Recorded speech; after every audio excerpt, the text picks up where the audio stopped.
नमस्कार दोस्तों, मेरे चैनल में आपका स्वागत है। अच्छा, एक सवाल है। क्या कभी सोचा है कि इन्वेस्टिंग की दुनिया में ग्रोथ और स्टेबिलिटी, मतलब जबरदस्त रिटर्न्स भी मिले और मन की शांति भी, ये दोनों एक साथ कैसे मिल सकता है? अगर हाँ, तो आप बिल्कुल सही जगह पर हैं। आज हम इसी सबसे बड़े राज से पर्दा उठाएंगे। तो चलिए आज के टॉपिक को एकदम क्लियरली समझते हैं। पॉपअप। ठीक है, तो इस पूरे कॉन्सेप्ट को ना चलिए एक बहुत ही दिलचस्प कहानी से समझते हैं। दो अलग अलग निवेशक, दो अलग अलग रास्ते, और ये कहानी आपको इन्वेस्टिंग का एक बहुत ही ज़रूरी सबक सिखाएगी। तो सोचिए, दो दोस्त हैं, दोनों ने साल 2007 में 10-10 हज़ार रुपए से अपनी इन्वेस्टमेंट जर्नी शुरू की। अब जो निवेशक ए था, उसने सोचा यार लंबे समय में सबसे ज़्यादा पैसा तो इक्विटी ही बना कर देती है, और उसने अपना सारा का सारा पैसा इक्विटी में डाल दिया। दूसरी तरफ था निवेशक बी। उसको भी ग्रोथ तो चाहिए थी, लेकिन रातों की नींद हराम करके नहीं। वो एक ऐसा रास्ता चाहता था जहां उसका पैसा बढ़ता रहे, लेकिन बिना किसी फालतू के टेंशन के। तो उसने क्या किया? उसने अपने पैसे को 80% इक्विटी और 20% गोल्ड में बांट दिया। अब सालों बाद सिर्फ उनके रिटर्न्स में ही नहीं, बल्कि उनके पूरे निवेश के सफर के अनुभव में जमीन आसमान का फर्क था। और पता है, ये कहानी हमें एक बहुत ही बेसिक सवाल पर लेकर आती है। आखिर क्यों हम में से बहुत से लोग इक्विटी में पैसा लगाने से इतना डरते हैं? कि आपने कभी अपने पोर्टफोलियो को लाल निशान में देखकर दिल की धड़कन को बढ़ते हुए महसूस किया है? देखिए, इसका जवाब है एक साइकोलॉजिकल चीज में, जिसे कहते हैं लॉस एवर्जन बायस। इसका मतलब बड़ा सिंपल है कि 100 रुपए खोने का जो दुख होता है ना, वो 100 रुपए कमाने की खुशी से कहीं कहीं ज्यादा होता है। हमारा दिमाग ही ऐसे काम करता है। हम प्रॉफिट कमाने से ज्यादा लॉस से बचना चाहते हैं। तो असली प्रॉब्लम इक्विटी नहीं है, प्रॉब्लम है उसके ऊपर नीचे होने वाली चाल, यानी वॉलेटिलिटी, और उसको संभालने का हमारा तरीका। तो सवाल यह है कि भाई इस वॉलेटिलिटी से कैसे निपटा जाए? क्या कोई ऐसा तरीका है जिससे हम ग्रोथ का फायदा भी उठा लें और अपने निवेश को सेफ भी रख सकें? जी हां, बिल्कुल है, और इसी का जवाब है एसेट एलोकेशन। एसेट एलोकेशन का सीधा सा मतलब है कि आप अपने सारे अंडे एक ही टोकरी में नहीं रखते। आप अपने पैसे को अलग अलग जगहों पर लगाते हैं, जैसे कि शेयर बाजार यानी इक्विटी, बॉन्ड यानी डेट, और सोना यानी गोल्ड। ये बिल्कुल वैसा ही है जैसे आप अपने इन्वेस्टमेंट की नींव को मजबूत कर रहे हो, ताकि अगर एक जगह थोड़ी सी भी गड़बड़ हो तो दूसरी जगह उसे संभाल ले। लेकिन यहां पर असली खेल सिर्फ अलग अलग एसेट्स रखने में नहीं है।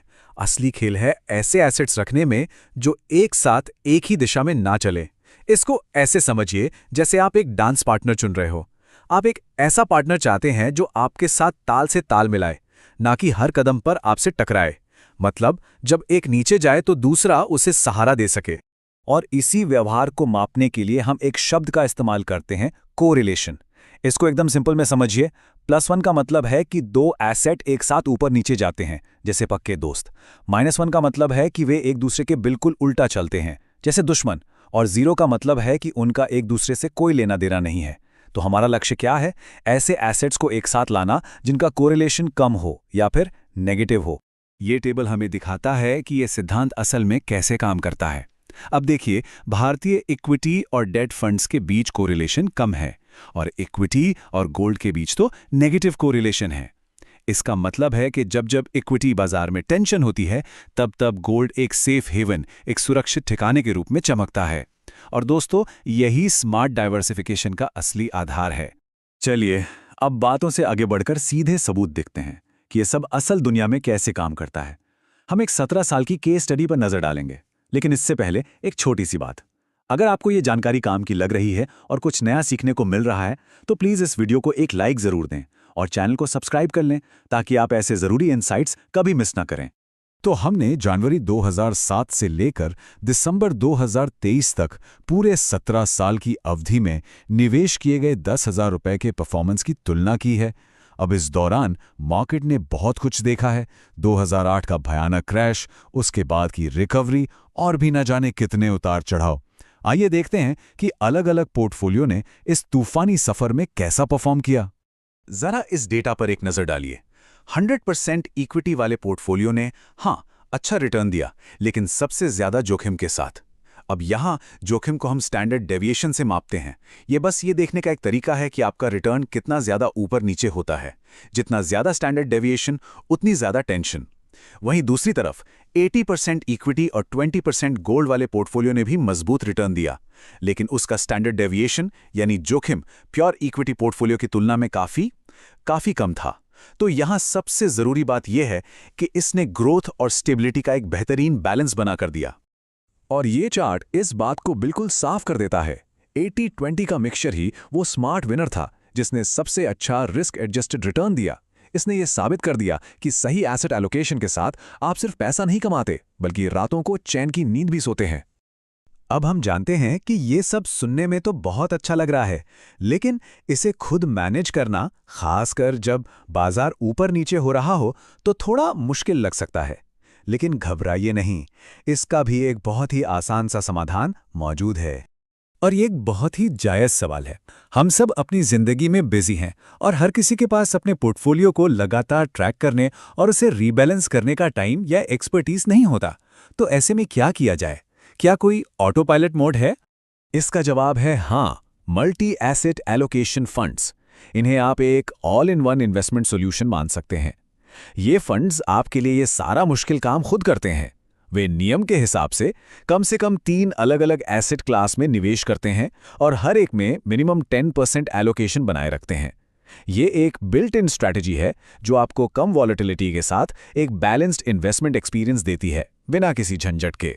तो इन सभी कहानियों, सिद्धांतों और डेटा के बाद हम इस पूरे विश्लेषण के असली मकसद पर पहुंचते हैं। आखिर इन्वेस्टिंग का असली लक्ष्य क्या है? क्या ये सिर्फ सबसे ज्यादा पैसा कमाना है?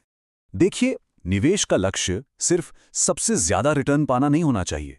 असली लक्ष्य है सबसे अच्छा रिस्क एडजस्टेड रिटर्न हासिल करना। मतलब उठाए गए जोखिम के बदले में सबसे बेहतर रिटर्न पाना। यह 100 मीटर की रेस जीतने जैसा नहीं है, बल्कि एक मैराथन को बिना लड़खड़ाए आत्मविश्वास के साथ पूरा करने जैसा है। तो आखिर में मैं आपको इस एक सवाल के साथ छोड़ना चाहता हूं, क्या आपका पोर्टफोलियो सिर्फ ग्रोथ के लिए बना है या ये आपको बाजार के तूफानों में मन की शांति देने के लिए भी बनाया गया है? ये एक ऐसा सवाल है जिसका जवाब हर निवेशक को अपने लिए खोजना होगा। तो दोस्तों, ये था आज का वीडियो। अगर आपको ये जानकारी वैल्यूएबल लगी हो तो लाइक जरूर करिए। आपका एक लाइक मुझे और ऐसे इन्फॉर्मेटिव वीडियोस बनाने के लिए मोटिवेट करता है ना? अगर कोई डाउट, सजेशन या ओपिनियन हो तो कमेंट में जरूर लिखिए। इस वीडियो को शेयर करिए उन लोगों के साथ जो अपने पैसों को सही डायरेक्शन में इन्वेस्ट करना चाहते हैं। और हाँ, चैनल को सब्सक्राइब करना ना भूलें, क्योंकि यहां हम बात करते हैं स्मार्ट इन्वेस्टिंग और फाइनेंशियल अवेयरनेस की। देखने के लिए धन्यवाद। इस वीडियो में दी गई सारी जानकारी सिर्फ एजुकेशनल पर्पस के लिए है। मैं कोई सेबी रजिस्टर्ड इन्वेस्टमेंट एडवाइजर नहीं हूं। स्टॉक मार्केट और mutual fund investments market risks के सब्जेक्ट होते हैं। किसी भी इन्वेस्टमेंट डिसीजन से पहले अपनी रिसर्च करें या अपने फाइनेंशियल एडवाइजर से सलाह लें।